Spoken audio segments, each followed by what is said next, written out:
How do you take 25 shots, generate over 3 expected goals and still in the penalty shootout to beat Crystal Palace?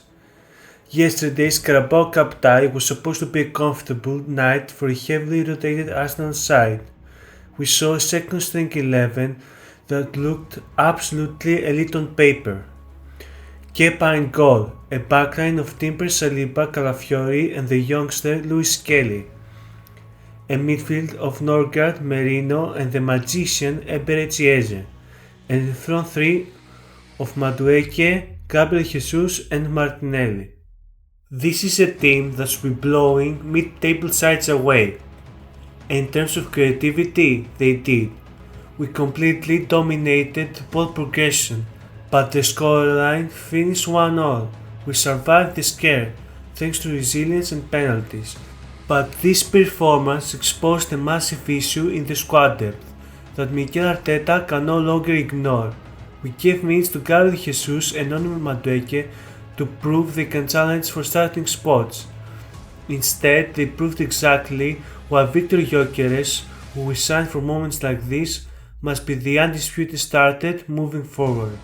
In this video, I'm going to break down the tactical contrast between chaos and efficiency, and why this 3xG nightmare proves the hierarchy of Arsenal's attack is set in stone. First, let's give credit where it's due. The system worked perfectly.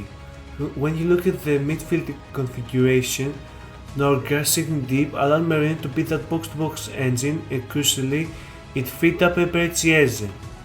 With Martinelli stretching the pitch on the left and Madueke on the right, Eze had acres of space to operate in the half spaces. Eze was the standout. Every time he got the ball, he wasn't just recycling possession, he was carving Palace open. He, along with Merino and Martinelli, generated chance after chance. The build-up play from the back involving Calafiori and Lewis Kelly stepping into midfield meant Arsenal had total control. We didn't draw this game because we couldn't create, we created too much to fail. The ball progression stats were elite. The expected goals were through the roof.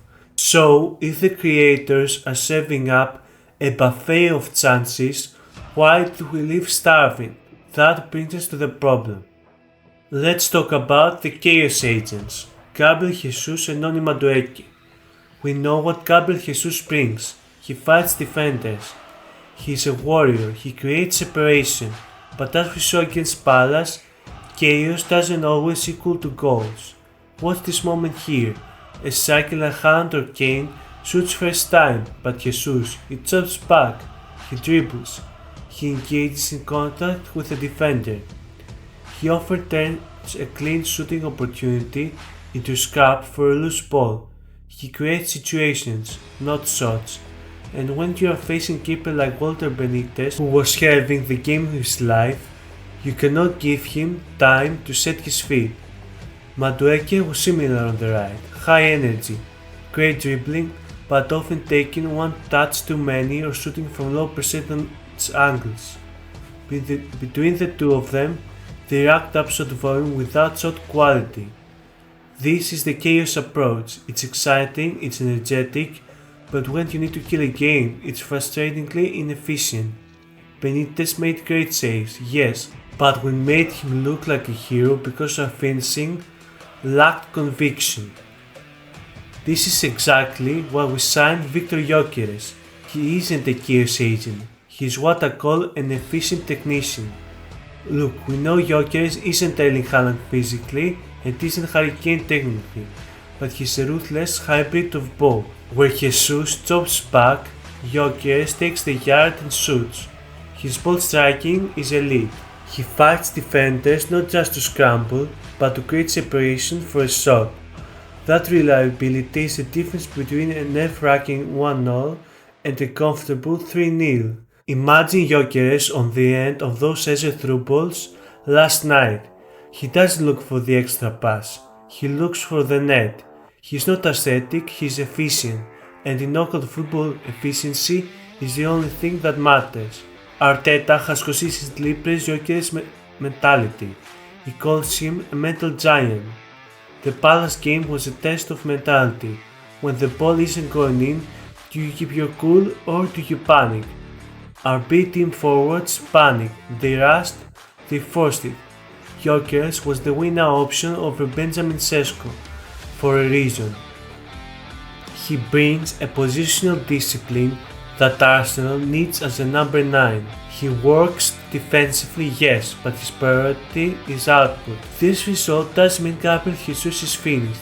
He's an incredible option to have off the bench to cause chaos against tired legs. But this game was the final proof for the starting 11. You cannot leave 3x on the table in the Champions League or against Manchester City.